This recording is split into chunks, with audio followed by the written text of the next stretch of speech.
లేకపోతే ఏది జరగదు.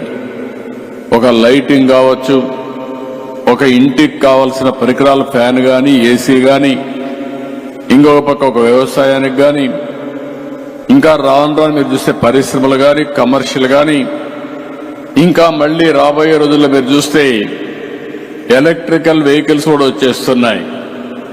ఇవన్నీ చూసినప్పుడు పవర్ అనేది చాలా డామినెంట్ రోల్ ప్లే చేస్తుంది. ఇవన్నీ చూసిన తర్వాత నాకు ఒకసారి మీరందరూ గుర్తుపెట్టుకోవాలి, దూరదృష్టితో కొన్ని ఆలోచన చేసినప్పుడు కొన్ని ఇబ్బందులు కూడా వస్తూ ఉంటాయి. నేను కూడా ఆ ఇబ్బందిని ఒకసారి ఫేస్ చేశాను. 98లో పవర్ సెక్టర్ రిఫార్మ్స్ తీసుకొచ్చాను. దేశంలో ఎవరో అప్పుడు సాహసం చేయలేదు. ఫస్ట్ టైం నేను పవర్ సెక్టర్ రిఫార్మ్ తీసుకున్నప్పుడు చూస్తే అసెంబ్లీలో చాలా రోజులు పంటలు ఎండిపోతున్నాయని రైతులు ఆందోళన చేసేవాళ్ళు.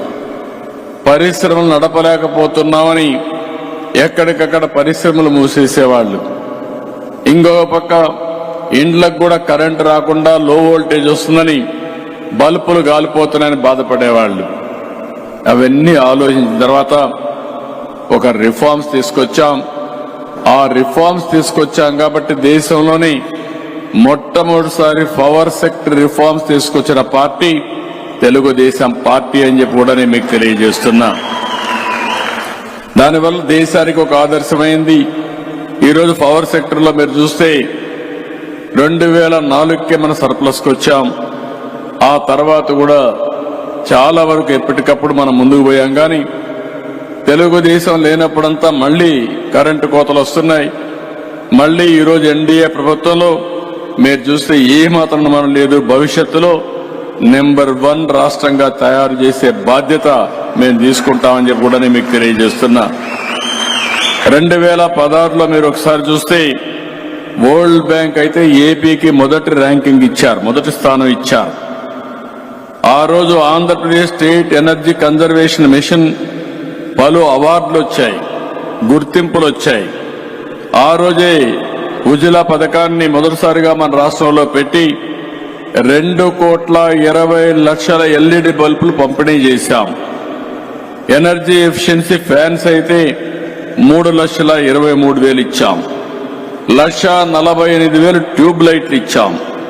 26,59,000 ఎనర్జీ ఎఫిషియన్సీ వీధి లైట్లతో ఎక్కడికక్కడ దీన్ని కూడా సెన్సార్లు పెట్టి అన్ని గ్రామాల్లో వెలుగులు నింపింది ఆరో తెలుగుదేశం ప్రభుత్వం అని చెప్పి కూడా మీకు తెలియజేస్తున్నా. 68,171 నాన్ ఐఎస్ఐ పంప్ సెట్లని ఎనర్జీ ఎఫిషియెంట్ పంప్ సెట్ గా కన్వర్ట్ చేశాం. ఈరోజు మనందరం కూడా గుర్తుపెట్టుకోవాల్సింది ఈఎస్ఎల్ చాలా మంచి కార్యక్రమం చేస్తున్నారు. వారిని మనస్ఫూర్తిగా అభినందిస్తున్నా. గవర్నమెంట్ ఆఫ్ ఇండియా కూడా దీనికి పూర్తిగా సహకరిస్తున్నారు. మనం ఒక యూనిట్ ఆదా చేస్తే 2 యూనిట్లు కరెంటు ఉత్పత్తి చేసినట్టు అవుతుంది. ఈ విషయం మీరందరూ గుర్తుపెట్టుకోవాల్సిన అవసరం ఉంది. మనకు కావాల్సింది కరెంటు కావాలి, మన అవసరాలు తీరాలి. అదే సమయంలో సమర్థవంతంగా కరెంటును ఉపయోగించుకోగలిగితే, కరెంటు ఆదా చేయగలిగితే ఈరోజు ఈ వాతావరణాన్ని కూడా పొల్యూషన్ కంట్రోల్ ఇవన్నీ చేసే పరిస్థితికి వస్తాం. అందుకే ఈరోజు మళ్లీ ఒక మంచి కార్యక్రమానికి మనం పిలుపునిచ్చాం. ఈరోజు చూస్తే ఊర్జావీర్ మిమ్మల్ని చూస్తే చాలా సంతోషంగా ఉంది. 1,00,000 మంది కావాలి.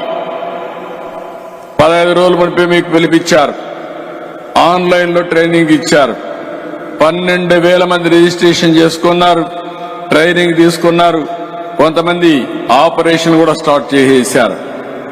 దీనివల్ల మనం చూస్తే దగ్గర 110 మంది ఇప్పుడు తీసుకుంటే ఎల్ఈడి బల్బులు కానీ, ఫ్యాన్లు కానీ ఇవన్నీ చూసినప్పుడు కనీసం 2,500 నుంచి బాగా చేసుకుంటే 15,000 రూపాయలు అదనంగా మీకు ఆదాయం వస్తుంది.